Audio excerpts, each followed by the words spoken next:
بسم اللہ الرحمن الرحیم الحمد للہ رب العالمین والعاقبۃ للمتقین والصلاة والسلام علی خیر خلقہ محمد وآلہ واصحابہ اجمعین۔ آج شرح نحمیر میں ہمارا 62واں سبق ہے، جس میں ہم حروف غیر عاملہ کی دوسری قسم یعنی حروف ایجاب کے بارے میں پڑھیں گے۔ سب سے پہلے ہم حروف غیر عاملہ کی تعریف کریں گے۔ حروف غیر عاملہ ان حروف کو کہتے ہیں جو معنن عمل کریں لیکن لفظاً عمل نہ کریں، یعنی رفع، نصب، جر یا جزم وغیرہ کا عمل نہ کرے۔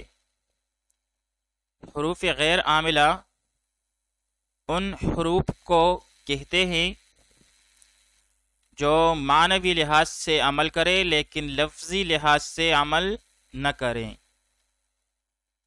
پھر ان کی تعداد 16 ہیں اور ان کے جملہ حروف 52 ہیں۔ حروف تنبیہ، حروف ایجاب، حروف تفسیر، حروف مصدریہ، حروف تحزیز، حرف توقع، حروف استفہام، حروف ردع، تنوین، نون تاکید، حروف زائدہ، حروف شرط، لولا، لام مفتوح، ما بمعنی ما دامہ اور حروف عطف۔ اس سے پہلے والی ویڈیو میں ہم نے حروف تنبیہ کے بارے میں پڑھا تھا۔ آج کی سبق میں ہم حروف ایجاب کے بارے میں پڑھیں گے۔ حروف ایجاب، سب سے پہلے ہم اس کی تعریف کریں گے۔ ایجاب جو ہے یہ باب افعال کا مصدر ہے، جس کا معنی ہے کسی چیز کو ثابت کرنا، اور اصطلاح میں حروف ایجاب ان حروف کو کہتے ہیں جن میں ایجاب الثبوت کا معنی ہو۔ ایجاب باب افعال کا مصدر ہے جس کا معنی ہے کسی چیز کو ثابت کرنا، اور اصطلاح میں یہ ان حروف کو کہتے ہیں جن میں ایجاب الثبوت کا معنی ہو۔ پھر ان کی تعداد کتنی ہے؟ تو بھائی حروف ایجاب یا حروف جواب جو ہے یہ 6 ہیں: نعم، بلا، ان، اجل، جیر اور ای۔ اب ان میں سے ہر ایک کے استعمال کے بارے میں پڑھیں گے۔ سب سے پہلے نام کا استعمال کیا ہے؟ تو بھائی نام کا معنی ہے ہاں، جی ہاں۔ یہ وہ حرف جواب ہے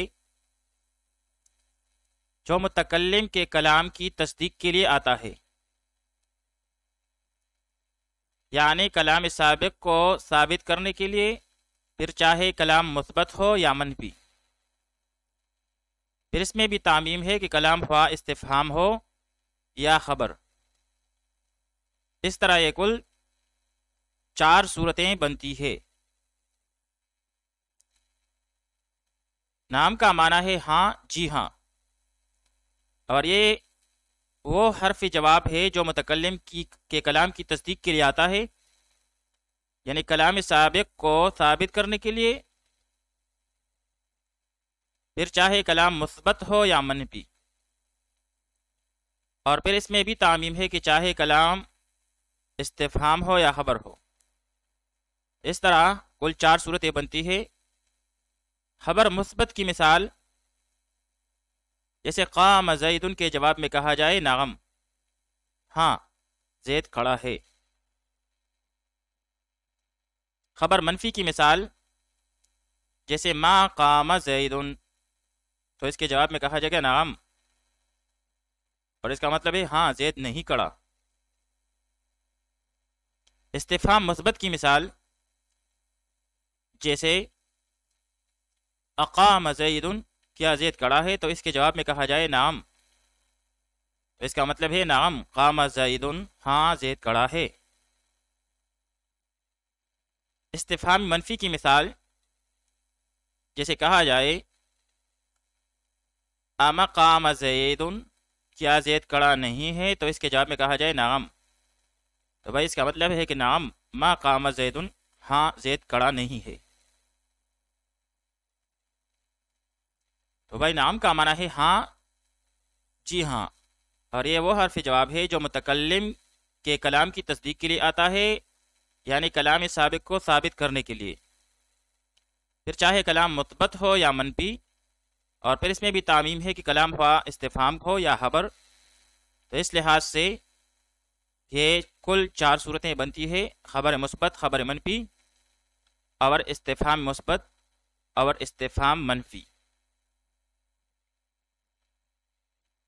بلا کا استعمال،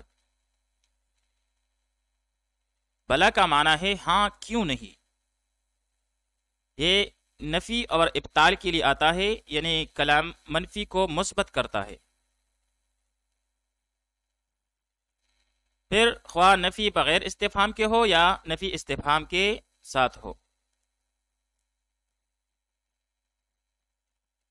بلا کا معنی ہے ہاں کیوں نہیں، اور یہ نفی اور ابطال کے لیے آتا ہے، یعنی کلام منفی کو مثبت کرتا ہے، پھر خواہ نفی بغیر استفہام کے ہو یا نفی استفہام کے ساتھ ہو۔ نفی بغیر استفہام کے ہو تو اس کی مثال جیسے ما قام زیدن کے جواب میں کہا جائے بلا، تو اس کا معنی ہوگا کہ بلا قام زیدن، کیوں نہیں زید تو کھڑا ہے۔ اور نفی استفہام کے ساتھ ہو تو اس کی مثال قرآن مجید میں ہے الست بربکم قالوا بلا، یعنی انت ربنا، کیا میں تمہارا رب نہیں ہوں، تو اس کا جواب ہے بلا، ہاں، مطلب یہ ہے کہ کیوں نہیں، تو ہی ہمارا رب ہے۔ تو بھئی بلا کا استعمال جو ہے اس کا معنی ہے ہاں کیوں نہیں، اور ایک کلام منفی کو مثبت کرتا ہے، پھر وہ نفی جو ہو یا تو بغیر استفہام کے ہوگا یا نفی استفہام کے ساتھ ہوگا۔ تو یہاں پر یہ کل 2 صورتیں ہیں۔ نفی بغیر استفہام کی مثال جیسے ما قام زید کے جواب میں کہا جائے بلا، یعنی بلا قام زید، اور نفی استفہام کے ساتھ ہو تو اس کی مثال قرآن مجید سے الست بربکم قالوا بلا، کیا میں تمہارا رب نہیں ہوں، تو اس کے جواب میں ہے بلا، ہاں، تو اس کا مطلب ہے کیوں نہیں، تو ہی ہمارا رب ہے۔ حروف ایجاب میں سے تیسرا ای کا استعمال، اس کا معنی ہے ہاں، یہ استفہام کے بعد اس بات کے لیے آتا ہے اور قسم کے ساتھ استعمال کیا جاتا ہے، اور فعل قسم ہمیشہ محذوف ہوتا ہے، جیسے اقام زیدن کے جواب میں کہا جائے گا ای واللہ، یعنی ہاں اللہ کی قسم زید کھڑا ہے۔ اجاء زیدن کے جواب میں ای واللہ کہا جائے تو اس کا مطلب ہے ہاں اللہ کی قسم زید آیا ہے۔ تو بھائی ای کا معنی بھی ہاں ہے، لیکن یہ استفہام کے بعد اس بات کے لیے آتا ہے اور قسم کے ساتھ استعمال کیا جاتا ہے، اور فعل قسم جو ہے وہ ہمیشہ محذوف ہوتا ہے،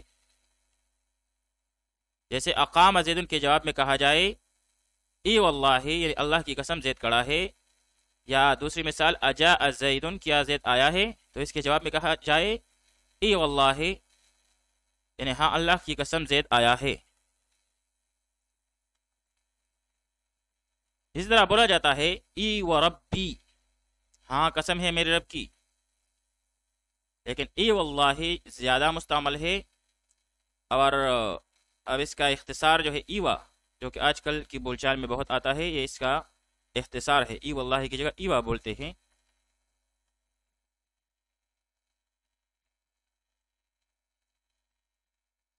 اجل، جیر اور انا کا استعمال، تو بھائی یہ تینوں نام کی طرح ہیں، حروف ایجاب میں سے ہیں،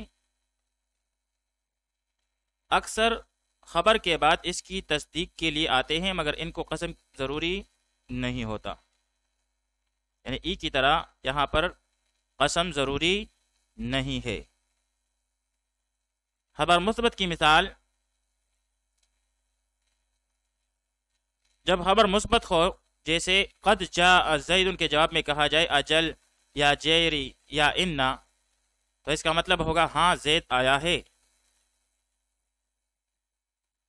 خبر منفی کی مثال، جیسے لم یأتک زید کے جواب میں کہا جائے اجل، جیری یا انا، تو اس کا مطلب ہوگا کہ ہاں زید نہیں آیا۔